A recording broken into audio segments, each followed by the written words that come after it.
وأحسن منك لم تر قط عيني وأجمل منك لم تلد النساء خلقت مبرأ من كل عيب خلقت مبرأ من كل عيب كأنك قد خلقت كما تشاء كتاب أنزلناه إليك مبارك ليدبروا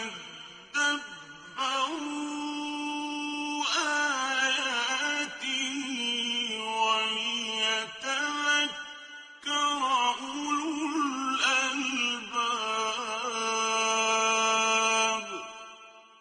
یہ کتاب برکت والی ہے جسے ہم نے آپ کی طرف نازل فرمایا ہے تاکہ دانش مند لوگ اس کی آیتوں میں غور و فکر کریں اور نصیحت حاصل کریں. اللہم صلی علی سیدنا محمد وعلی آل سیدنا محمد بعدد کل ذرۃ مئۃ الف الف مرۃ. سامعین و ناظرین کرام، السلام علیکم ورحمۃ اللہ وبرکاتہ. سامعین کرام، سورہ لقمان آیت نمبر 20. آج کا موضوع: کیا ہم اللہ تعالیٰ کی نعمتوں میں ڈوبے ہوئے ہیں؟ اس کے ساتھ سامعین کرام آج کے سبق کا آغاز کرتے ہیں. سب سے پہلے گزشتہ سبق کا اعادہ ہوگا. ولا تصعر خدك للناس ولا تمش في الأرض مرحا إن الله لا يحب كل مختال فخور.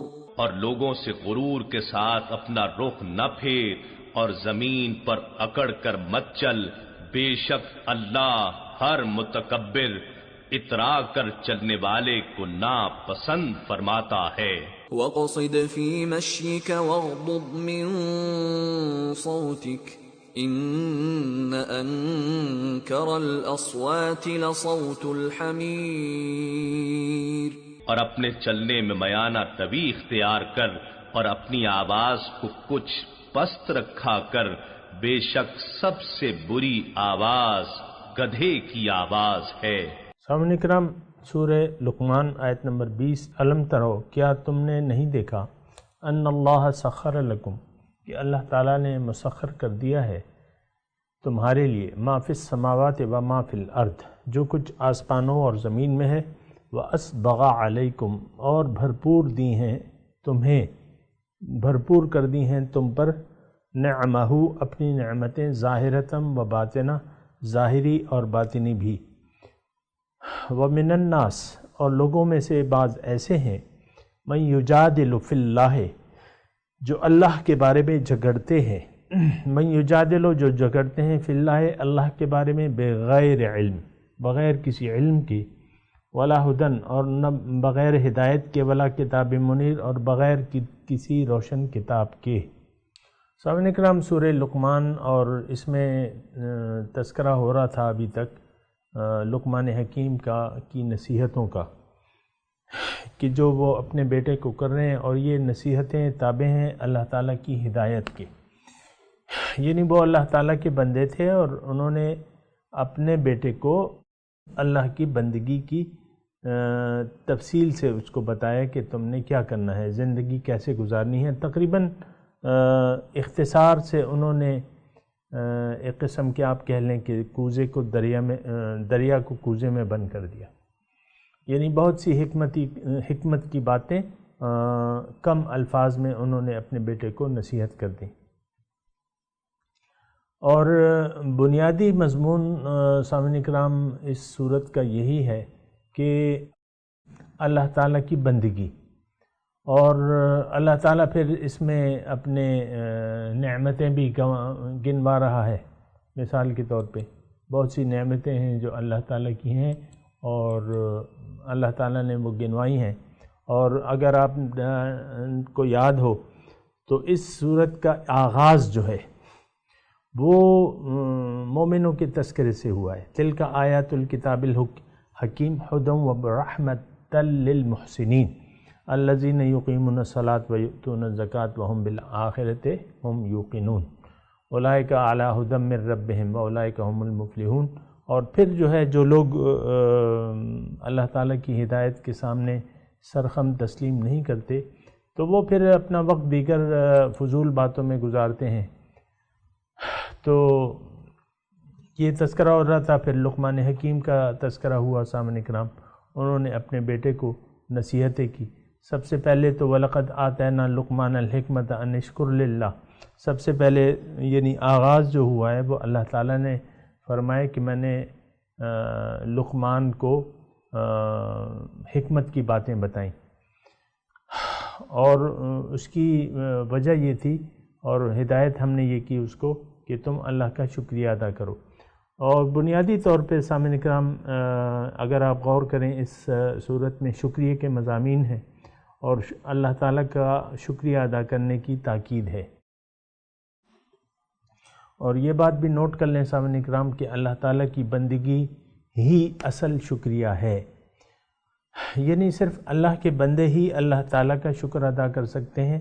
دیگر اگر لوگ یعنی اللہ کو اگر کوئی اپنی منزل نہ بنائے، یہ بات نوٹ کر لیں سامعین کرام کہ اللہ کو اگر آپ نے اپنی منزل نہ بنایا، یعنی اپنا مقصد حیات نہ بنایا، یا باطن کو آپ نے ظاہر پہ ترجیح نہ دی، اور آخرت کی زندگی کو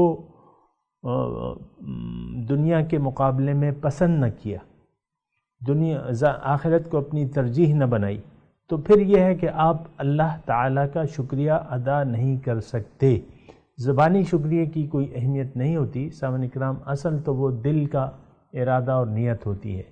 اور پھر ایک شکریہ کا ایک خاص مفہوم ہے کہ جو کہ اس صورت میں بیان ہو رہا ہے، اس کا تذکرہ ہے اس میں، یعنی اللہ، اب یہ جو آیت ہم نے پڑھی ہے الم ترو، کیا تم نہیں دیکھتے، ان اللہ سخر لکم، یعنی یہ ترجمہ آپ نے پڑھا، اس میں اللہ تعالیٰ فرما رہا ہے کہ دیکھو زمین اور آسمان کی تمام نعمتیں میں نے تمہارے لیے مسخر کر دی ہیں۔ زمین و آسمان کو تمہارے لیے، جو کچھ آسمان میں ہے اور جو کچھ زمین میں ہے تمہارے فائدے کے لیے میں نے مسخر کر دیا ہے۔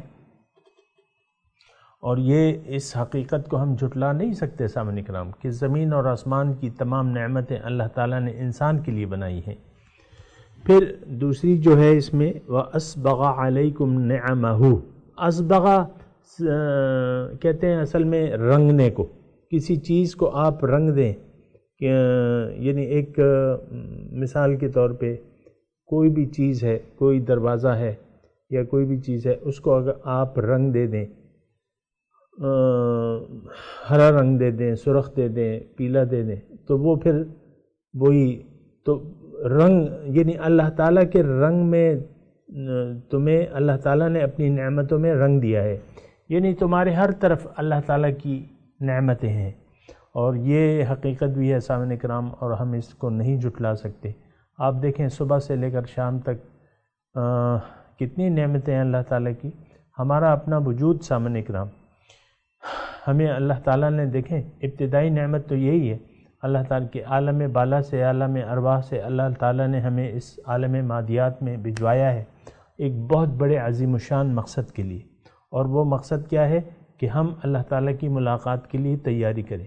تھوڑا سا وقت ہے، اور اس وقت میں اللہ تعالیٰ نے ایک بھرپور پیکج دیا ہے اور ایک مختصر طریقہ بتایا ہے، اپنا راستہ بتایا ہے، اور یہ پھر اس کے لیے پیغمبر بھی آئے ہیں اور سیدھے راستے کی طرف اللہ کو منزل بنا لیں اور اس کا راستہ اپنانے کی ہدایت کرتے ہیں، وہ دعوت دیتے ہیں۔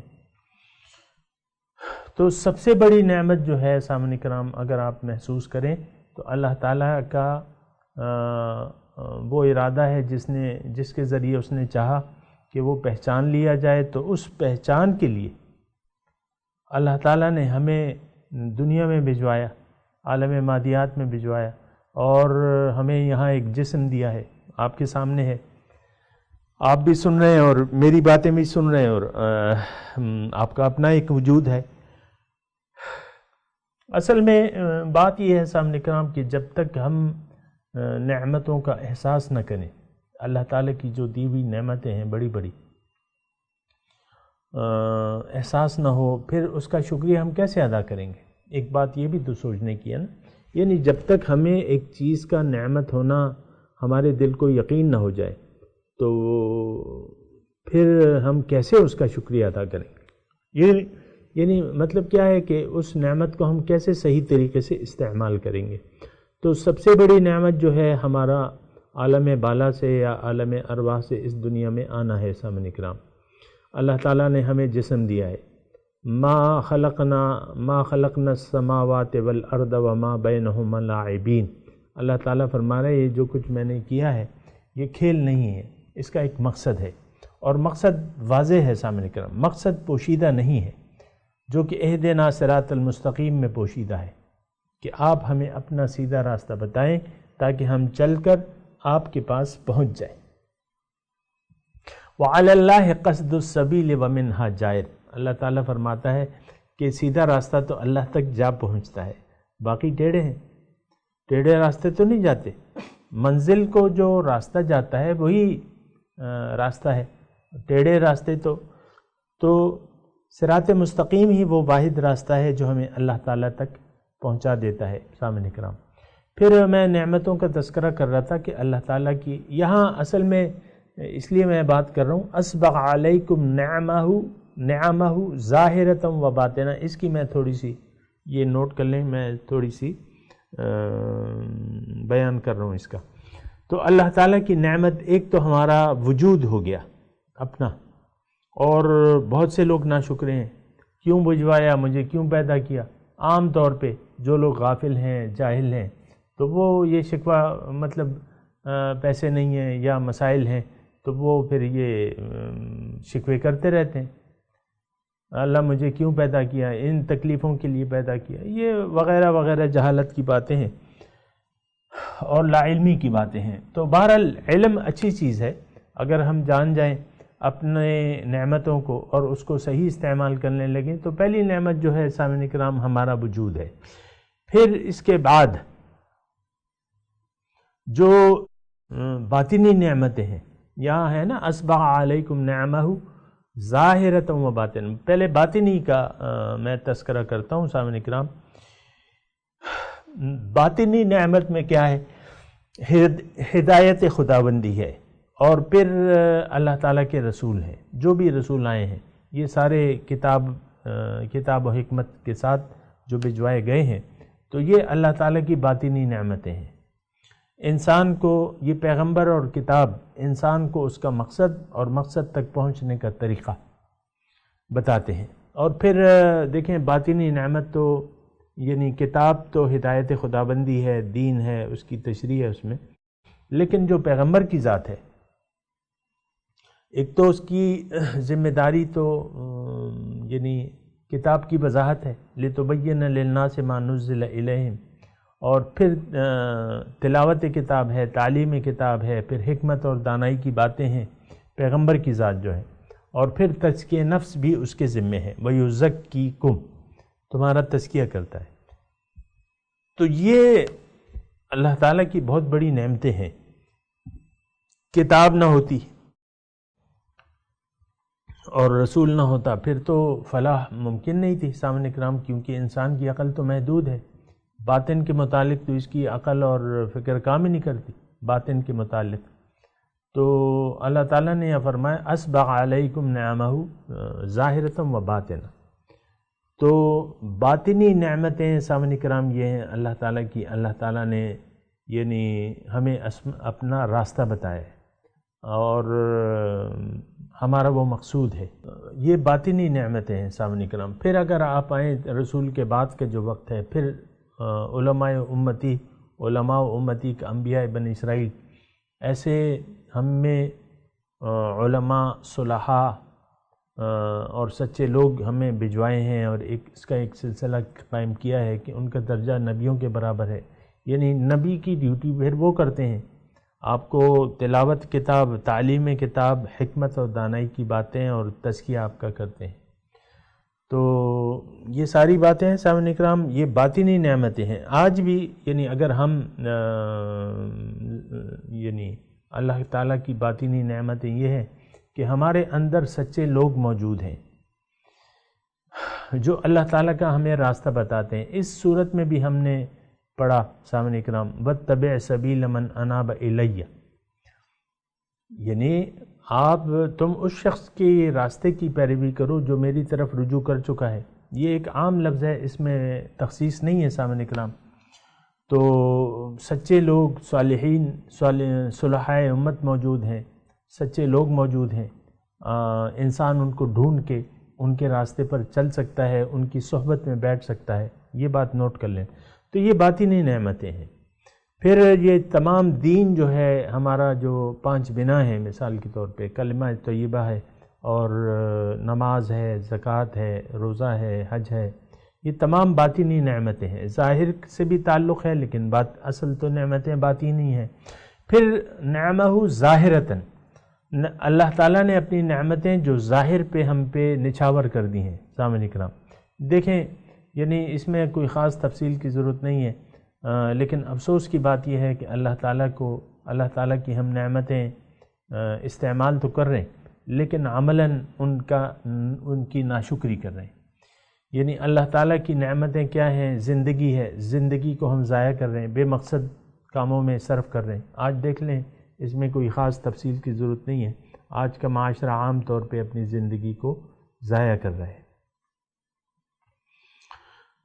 اور بے مقصد زندگی گزار رہے، خاص طور پہ مسلمان سامعین کرام جو حضور صلی اللہ علیہ وسلم کا پہ ایمان لائے ہیں، یعنی پیدائشی طور پہ، اور اپنے آپ کو مسلمان کہتے ہیں، دعوی ایمان کہتے ہیں. تو وہ یہ نعمتیں جو ہیں حقیقی طور پہ ہم ضائع کر رہے ہیں. اور کچھ علماء سوء ایسے ہیں کہ انہوں نے ہمیں تفرقے بازی میں لگا دیا ہے اور چند ایک مسئلے پکڑ لیے ہیں اور اس پہ دوسرے فرقے کے لوگوں کو تہمتیں لگاتے ہیں، ان کو مشرک قرار دیتے ہیں، کافر قرار دیتے ہیں. یہ عام ہے آپ کے معاشرے میں، اور ہر مسجد کی اپنی ایک تختی لگی ہوئی ہے سامعین کرام،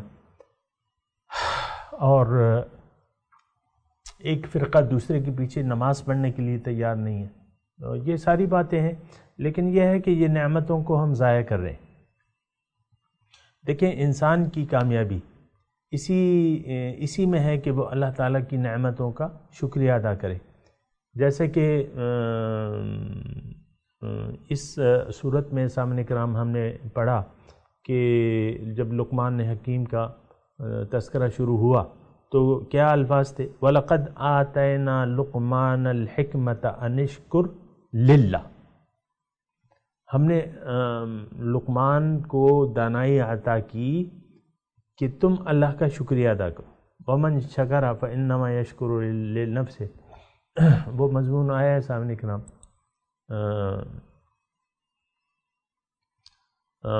وَمَنْ كَفَرَ فَإِنَّ اللَّهَ غَنِيٌّ حَمِيدٌ. پھر اگر کسی نے انکار کیا تو اللہ تعالیٰ بے نیاز ہے.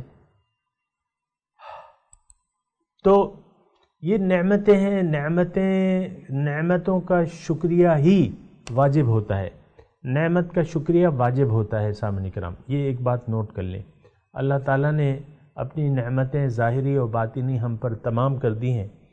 میں ظاہری نعمتوں کا آپ دیکھ لیں، یہ تمام ہم جو زندگی گزار رہے ہیں، یہ اللہ تعالیٰ کی جو نعمتیں ہیں ان کے سبب ہم زندگی گزار رہے ہیں. تفصیل پھر وَإِن تَعُدُّوا نِعْمَةَ اللَّهِ لَا تُحْصُوهَا کے الفاظ ہیں قرآن میں. اگر تم گننا چاہو اللہ تعالیٰ کی نعمتیں، تعدوا نعمت اللہ کی نعمتیں اگر گننا چاہو تو تم گن نہیں سکتے. بے شمار نعمتیں ہیں، لیکن خلاصہ اس کا یہ ہے کہ یہ ساری نعمتیں اس کے لیے ہیں کہ تم یہ نعمتیں، یہ زندگی اسی مقصد کے لیے گزارو کہ جس مقصد کے لیے تمہیں یہ زندگی دی گئی ہے. اگر فضول اللہ تعالیٰ کی یاد سے تمہارا دل ہٹ گیا، یعنی اللہ تعالیٰ تمہارا مقصود واحد نہ بنا، محبوب واحد نہ بنا، مطلوب واحد نہ بنا، معبود واحد نہ بنا، تو پھر کیا ہوگا؟ پھر تمہاری زندگی ضائع ہو جائے گی. آگے چلتے ہیں سامعین اکرام، وَمِنَ النَّاسِ مَن يُجَادِلُ فِي اللَّهِ، اس کا معنی آپ نے پڑھا اور اس کا مطلب یہ ہے کہ لوگوں میں سے اللہ تعالیٰ فرما رہا ہے، ایک شکوہ کر رہے ہیں کہ اللہ کے بارے میں جھگڑتے ہیں، بغیر علم ولا ہدم ولا کتاب منیر، اللہ کے بارے میں جھگڑتے ہیں بغیر کسی علم کے، ہدایت کے، کتاب منیر کے۔ یجادل فی اللہ، کیا معنی ہے اس کا؟ وَمِنَ النَّاسِ مَن یجادل فی اللہ، جو جھگڑتے ہیں۔ اب جھگڑا کیا ہے سامعین اکرام؟ ہمارا اللہ تعالیٰ سے جھگڑا کیا ہے؟ ہمارا جھگڑا یہ ہے اللہ تعالیٰ سے، میں آپ کو اگر بتاؤں عملی طور پہ، یعنی انسان اللہ تعالیٰ سے جھگڑ رہا ہے۔ اللہ تعالیٰ اسے فرما رہا ہے کہ تم مجھے اپنا مقصود و معبود اور محبوب و مطلوب بنا لو۔ ہم کہتے ہیں کہ نہیں، ہم اللہ کو مقصود ہے۔ یہ دیکھیں، یہ جھگڑا جو ہے، آپ سوچیں نا، یہ جھگڑا ہے کیا؟ ہمارا انسان کا اور اللہ تعالیٰ کا عام طور پہ۔ اللہ تعالیٰ تو یہ ہمیں بتا رہا ہے کہ زمانہ گواہ ہے کہ انسان نقصان میں جا رہا ہے۔ اب ظاہر ہے کہ یہ جھگڑا کرتا ہے، جھگڑا یہ کر نہیں سکتا حقیقت میں، یعنی اللہ تعالیٰ کو عاجز کر نہیں سکتا، اور پھر یہ پکڑا جاتا ہے۔ جب پکڑا جاتا ہے تو اسے جہنم کا ایندھن بنا دیا جاتا ہے۔ دیکھیں، جھگڑے میں تو دو فریق ہوتے ہیں، اور جو فریق غالب ہوتا ہے وہی پھر دوسرے کو پکڑ کے سزا دیتا ہے۔ یہ جھگڑا ہے کیا؟ ہمارا اور اللہ تعالیٰ کا ہے کیا جھگڑا؟ عام طور پہ تو ہم سوچتے نہیں ہیں اور تدبر سے کام نہیں لیتے۔ جھگڑا کیا ہے؟ جھگڑا یہ ہے کہ اللہ تعالیٰ میرا واحد مقصود حیات نہیں ہے۔ جھگڑا یہ ہے کہ اللہ تعالیٰ فرما رہا ہے کہ تم میری طرف رخ کر لو، وَأَنِيبُوا إِلَىٰ رَبِّكُمْ۔ ہم عملی طور پہ کہہ رہے ہیں نہیں، آپ کی طرف ہم رخ نہیں کریں گے، آپ کو اپنی منزل ہم بنانے کے لیے تیار نہیں ہیں۔ اور اللہ تعالیٰ فرما رہا ہے کہ دنیا کو منزل نہ بناؤ، ہم کہتے ہیں کہ نہیں، دنیا ہماری منزل ہے۔ یہ میں آسان باتیں کہہ رہا ہوں سامعین کرام کہ آپ یہ جھگڑے سے ہر گھر کا یہ جھگڑا شروع ہوتا ہے۔ ہمارا معاشرے کی جو اکائی ہے، خاندان، میاں ہے بیوی ہے مثال کے طور پہ، یا اس سے پہلے ایک نوجوان لڑکا ہے لڑکی ہے، وہ بھی جھگڑا کرتے ہیں۔ یعنی ایک لڑکی جھگڑا کرتی ہے، کیا مطلب جھگڑا کرتی ہے؟ کہ وہ اللہ کو منزل بنانے کے لیے تیار نہیں ہوتی، لڑکا نہیں تیار ہوتا۔ تو یعنی آپ دیکھیں کہ اللہ تعالیٰ نے تو یہ مخلوق ایک مقصد سے پیدا کی ہے، لیکن اس مقصد کو ہم اپنا مقصد بنانے کے لیے تیار ہی نہیں ہے۔ آپ 8, 9, 10 کلاس میں چلے جائیں کسی بھی اسکول میں اور ایک سروے کریں اور ان سے پوچھیں، یعنی ایک کلاس میں مثال کے طور پہ 5 سیکشن ہیں، بڑے اسکولوں میں ہوتے ہیں ایسے، تو ABCDE اس طرح 5 سیکشن ہیں، اور اس کو آپ دیکھیں کہ ہم نے کیا کرنا ہے، یعنی تم بڑے ہو کے کیا بنو گے۔ کوئی سنگل ون آپ کو یہ نہیں کہے گا کہ میں بڑے ہو کے اللہ کو راضی کروں گا۔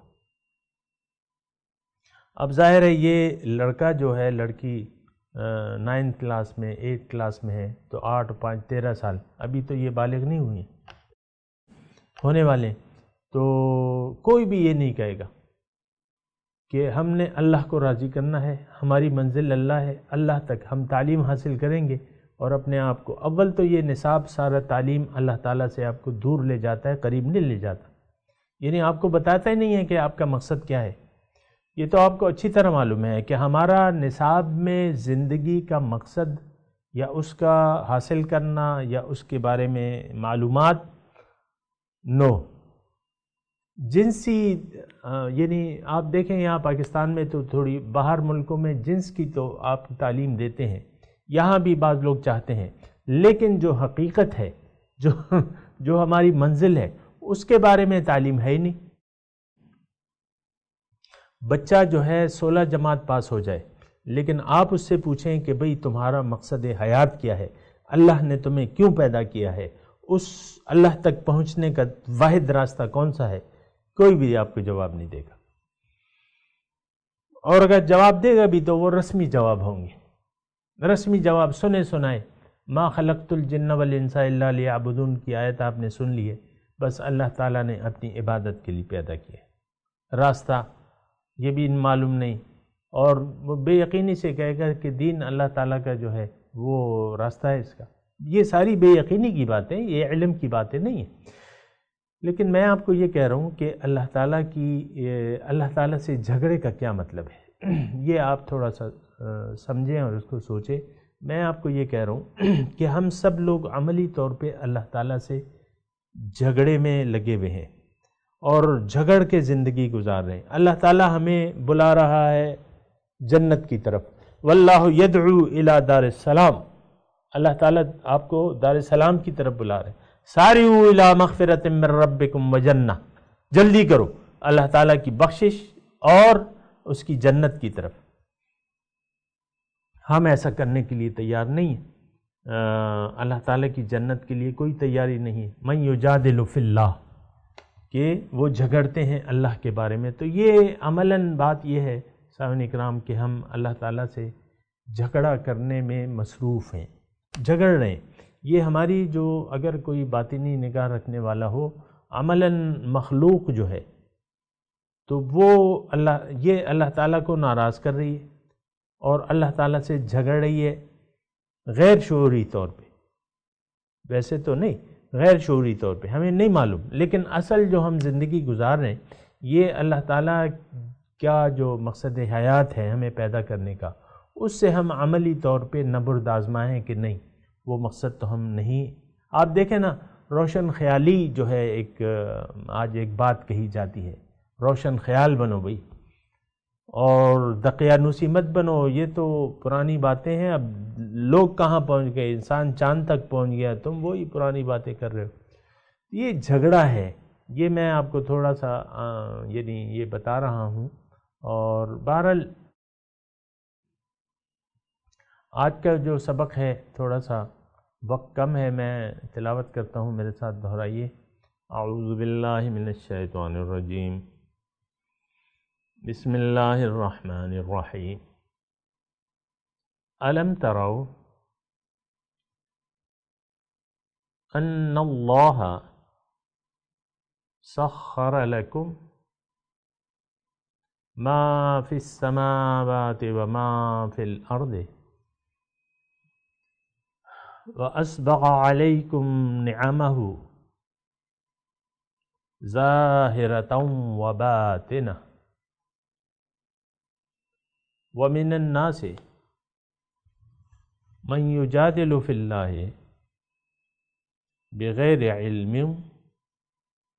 ولا ہدی ولا کتاب منیر.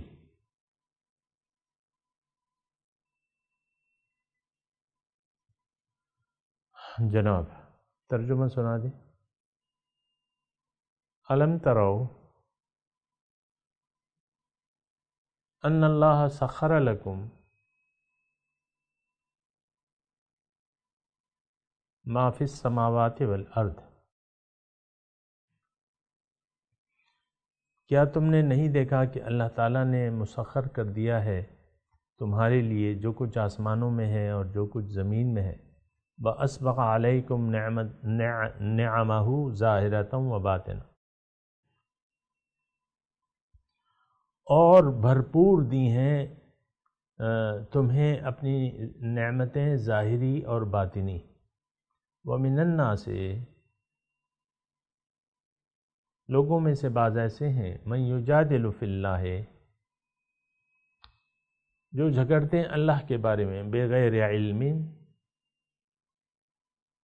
بغیر علم کے، بلا ہدن، بغیر ہدایت کے، بلا کتاب منیر، اور بغیر روشن کتاب کے. سامعین کرام، اب ان آیات کی تلاوت اور ترجمہ. أَلَمْ تَرَوْا أَنَّ اللَّهَ سَخَّرَ لَكُم مَّا فِي السَّمَاوَاتِ وَمَا فِي الْأَرْضِ وَأَسْبَغَ عَلَيْكُمْ نِعَمَهُ ظَاهِرَةً وَبَاطِنَةً وَمِنَ النَّاسِ مَن يُجَادِلُ فِي اللَّهِ بِغَيْرِ عِلْمٍ وَلَا هُدًى وَلَا كِتَابٍ مُنِيرٍ. Do you not see how God placed at your service everything in the heavens and the earth? How he showered you with his blessings, both outward and inward. Yet among the people is he who argues about God without knowledge, without guidance, and without an enlightening scripture. سامعین کرام، اس کے ساتھ ہی آج کے درس کا وقت اختتام کو پہنچا۔ اگلے درس میں انشاءاللہ ملاقات ہوگی۔ وآخر دعوانا ان الحمدللہ رب العالمین، والسلام علیکم ورحمۃ اللہ وبرکاتہ۔